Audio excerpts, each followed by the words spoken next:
You clicked on this video and it's a good thing because today we're going to answer the question, is the Modern Warfare series any good in 2025? Wait a minute, no, hold on.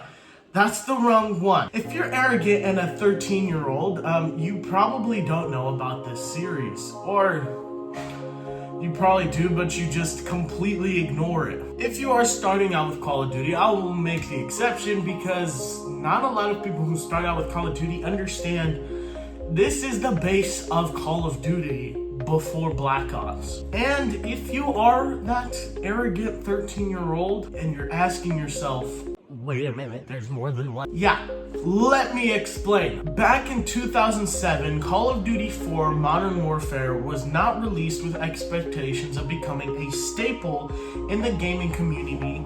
And since it was the first game in the series to have the mature audiences label, they didn't think it was going to sell well, giving them the notion that it wasn't going to sell at all. I mean, like, their first 3 copies of the game sold better than Medal of Honor, but only because it took that game format, improved it, and made it more accessible to people. They were averaging at about 3 to 7 million copies in the first 3 games. And since the first 3 games were about World War II, not a lot of people, or should I say, the developers, Activision, the people who created Call of Duty, didn't really think that it was going to sell that well until they released Modern Warfare, the first one, Call of Duty 4 Modern Warfare. It essentially tripled the numbers of the first 3 games, and the first one sold around Call of Duty 3 sold around 5 million to 9 million copies, and Modern Warfare tripled that at like 19.8 million copies. Nobody was expecting that. The creators at Call of Duty, they were like, oh my gosh. And since it was set in the future, because remember, this game was released in 2007, late 2007, and it was set in the future in 2011. And it 100% resonated with players because it's just fresh, it's new. All this stuff just happened with like 9/11, Operation Desert Storm, all that stuff in real life, and they decided, you know what, we're gonna make it Modern Warfare. Yeah, this game series, literally, it pushed this dude to enlist. Here's the video. I'm not doing so good. I'm like, my mom's about to kick me out of the house. I need a job. He's like, you need a job? How old are you? I'm like, I'm 20. He goes, come on inside. Let me talk to you. He's like, what do you do for fun? I'm like, man, I play Call of Duty. He was like, oh yeah. He goes, let me talk to you about real life Call of Duty. It's just like Call of Duty. I was like, dude, just like Call of Duty? I'm like, I'm down. I'm like, let's go. He's like, what do you want to do? I'm like, I don't know. He goes, how about the infantry? I was like, what's it like? He goes, Call of Duty, man. He goes, front lines. He goes, just like the game you play. All the cool gear. I was like, yeah, I want to do that. He's like, all right, cool. I go home. Mom, I'm playing video games. And she goes, you still here? Did you get a job? I'm like, I did. She goes, what are you doing? I'm like, Mama, join the army. So that's the first Modern Warfare game. Activision saw this and was like, you know what? We need to go back because our intentions isn't to make a futuristic game, which honestly failed in an attempt. If you look at Black Ops 2, 3, 4, Infinite Warfare, Advanced Warfare, they're all like futuristic. They said, you know what, screw it, we're making World at War, which is another World War II game, which only sold 17.7 copies, not living up to the potential of Modern Warfare. They were like, you know what? People want Modern Warfare, that's what they're gonna get. So they released Modern Warfare 2, one of the most notorious and infamous games ever in the entire world, and not only because it was good. Modern Warfare 2 blew up and sold 25 million copies.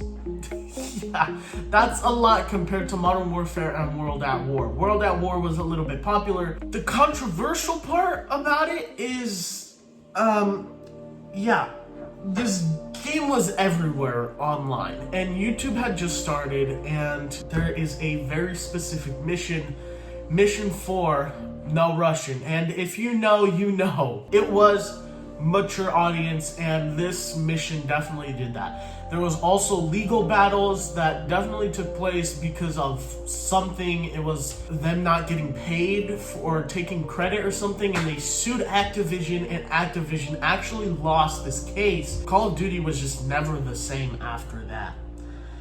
And Modern Warfare 3 just wasn't the same after those two were essentially kicked off. The team sued them, and then Activision went with Treyarch to make the Modern Warfare series. And the first two games were with Infinity Ward.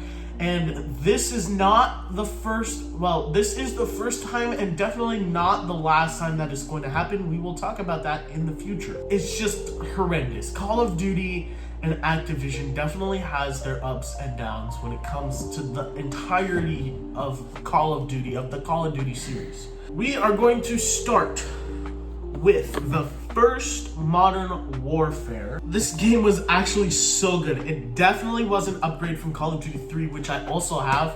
Call of Duty 3 was just a little bit more pixelated. It just didn't look good, you know? It definitely screamed video game, and when this came out, people were obsessed with this game because it was just something new, refreshing, and according to the back, the most photorealistic thing we've ever seen. Now there are definitely more things now today that look 100% more real than this. The game was complete with all the good stuff, a 7-hour-long campaign, arcade mode, and multiplayer. I unfortunately have not experienced multiplayer since I do have the actual PlayStation 3 copies, and I've played it on here, and if somebody manages to play this, it's probably really hard to get in a match, and not a lot of people play it. So, yeah. Comment down below if you have played the Modern Warfare multiplayers. Tell me how it is, because I'm curious. I want to play it, but I can't really play it. But judging this as Call of Duty, I'm pretty sure the multiplayer is the best there is out there at its time. Everyone liked the style of the campaign, and since there wasn't really anything to compete with, it was just the best thing out there, and it is going to be the best thing out there. You can fight me. I don't care. You can fight me. That is my opinion, and the stats show that this is definitely better. And I know that you Battlefield players out there are like, what are you going about? I tried Battlefield 2042, and I don't know what was up with that game. That game was weird. Its campaign is split in between two characters, Soap, which is an SAS member, and a USMC Marine soldier, or I should just call him a Marine. Yeah, the Crayon Eaters you see a lot out there, which was a very innovative way of storytelling at its time. I've never played any of the older Battlefields. I should have done some research, but I don't even think Battlefield had at its time already made its story versions. Sort of like Call of Duty Vanguard has the different point of views of how they were chosen or why they were chosen. It shows different perspectives of people in World War II and World War I with Battlefield 1, but I have not played any of the older ones yet.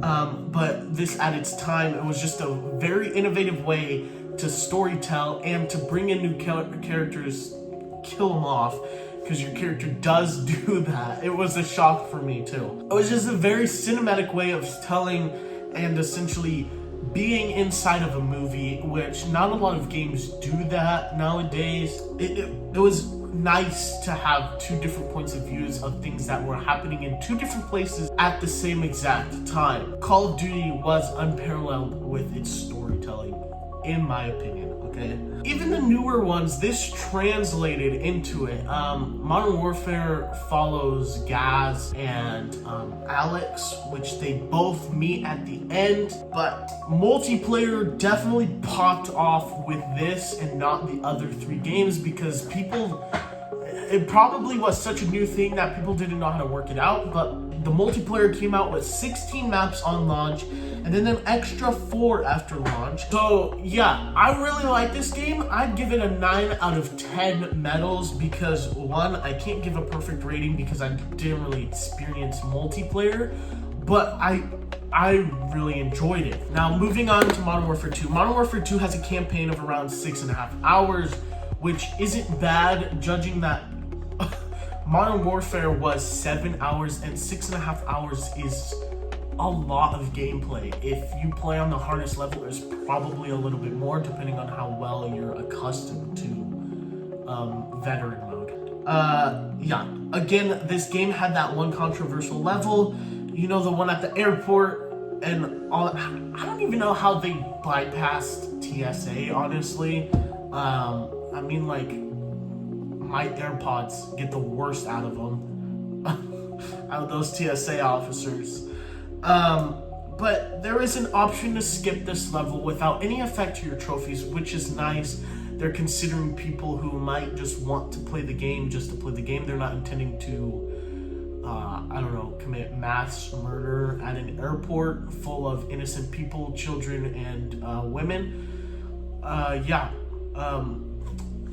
Which is nice. And if you do participate in it, which I didn't participate in it, but I did want to see the level because I was like, what is so bad about this game that literally like everybody is talking about? You can either shoot the civilians or you can just stand there. Your character dies at the end of the mission anyway, so it doesn't matter. It also doesn't skip cutscenes as well. The cutscenes are very well put together, so if you do skip the mission, it gives you the mission briefing and the debriefing, and it's essentially it essentially gives you the story of what happened. Honestly, it's just one of those levels that are filler, just something dramatic to get the player uncomfortable. There's a whole video about this level that I actually watched on IGN.com. I'll link it down below if you guys want to check it out. It talks about this level. This campaign follows Makarov after, what's his name? After you eliminate, what's his name? Zakayev, I think is his name. Freaking weird Russian name. You kill him, and he's not happy about that. So Makarov essentially is a mad Karen at Walmart, and Karen has guns, and Walmart is essentially the world. So he's trying to pick fights with people, and successfully, that is. They blame the American that was embedded in that controversial level, no Russian. The fact that this game also is set in is also something I find interesting too. Just like you can mow down innocent civilians in an airport, you can also do that to the chickens, which I definitely absolutely murked all of them chickens in the favela missions and got a trophy out of it, which I didn't expect was actually a thing. This game is peak shooter game, selling more than Modern Warfare at a whopping 25 million copies. Okay, that is insane. That this at its time, and I believe it was 2009, this game was the biggest selling game that Activision and Call of Duty had put together. And for many more reasons, it was also more famous, and everybody would have loved it if they just actually gave it a chance. There are also these crazy like speedboat and snowmobile chase sequences, which I actually find very entertaining, and I was playing Black Ops, and they did put that in Black Ops as well, which I thought was pretty cool. Yeah, that's something that not a lot of people put in there. Modern Warfare 2, the new one, it wasn't a chase sequence, but the sequence where you're like out of the helicopter, dude, that was insane the first time I was playing it. It was crazy.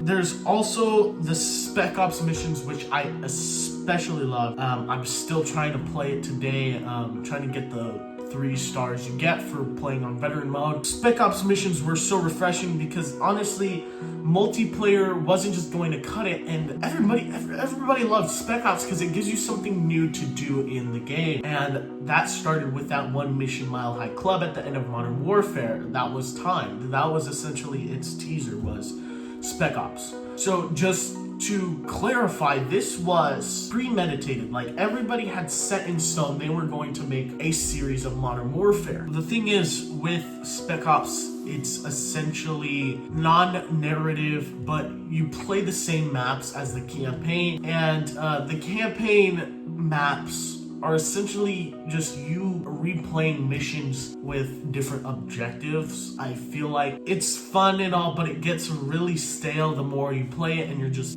going on with it, through my experience. And multiplayer, the same as before. I haven't played it yet. I would like to. And this game, Modern Warfare 2 multiplayer, started FaZe Clan essentially. So yeah, that just shows that it is that good, and compared to other multiplayers out there. I'd give the whole entire game 9 out of 10 medals. Again, the campaign was immaculate. Spec Ops was a little stale after a time, and I didn't really play multiplayer for that. Now, Modern Warfare 3 was just a little bit more delicate, since the game was good, don't get me wrong, but the story is a little slow to start picking up in the drama and intensity, which I find, one of the best things to have is just something intense and just straight in your face, just like explodes in your face right as the moment as you play it. Sort of like Modern Warfare. The first mission is already insane, but the end of the game is the greatest thing I've seen in a while. It was very intense and probably one of the most dramatic end games, and finally get Makarov and you end World War III like a boss. This game, although taking a while to pick up the intensity, in my opinion, was a roller coaster from the start, like, no doubt. Probably one of the best in-game titles, in my opinion, for a series, wrapping up the Modern Warfare series really well and nicely too. And not to mention, there is survival mode, and survival mode is just essentially zombies if the zombies were alive and could shoot guns. So it's really fun though. The thing is, it was good for the first couple of minutes. As I sat there playing this game mode, it was fun, but it got really lonely fast. I mean, maybe if I had somebody to play with, I could definitely spend hours on this game mode. 100% would spend hours on it. But don't get me wrong, the game mode was really good. Again, refreshing with the addition of something new. Modern Warfare 3 sold about the same amount of copies as Black Ops, which is incredible to think that Black Ops was really good. Really good. I'm not all the way through with it. According to community testimonials, everybody loved it. It's good. Sold 31 million copies because they knew Modern Warfare 3 was going to be good. It just wasn't as good as the first two, okay? Not complete trash, but definitely on the edge of they did not put all their effort into it as Infinity Ward had with the first two, okay? So I give Modern Warfare 3 8.5 medals out of 10 because of that reason. Putting myself in the shoes of some kid on Christmas back then, unwrapping these games and playing them for the first time, I probably would be filled with excitement. I mean, I love these games. I enjoyed every single moment of playing these games. And I mean, yeah, while though not photorealistic anymore because of technology advancements, this game is really good, and it's pretty at times too. So the answer to the question at the beginning of the video is the Modern Warfare series good in 2025.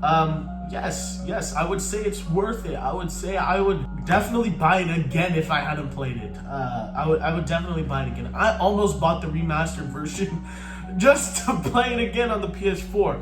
It was that good. Even if you're not a Call of Duty fan, or you've played Call of Duty before, or you're just starting out, I definitely recommend playing these first. It doesn't have a steep learning curve. It's a simple yet complete, beautiful masterpiece that Infinity Ward and, unfortunately, Treyarch, whatever, has made.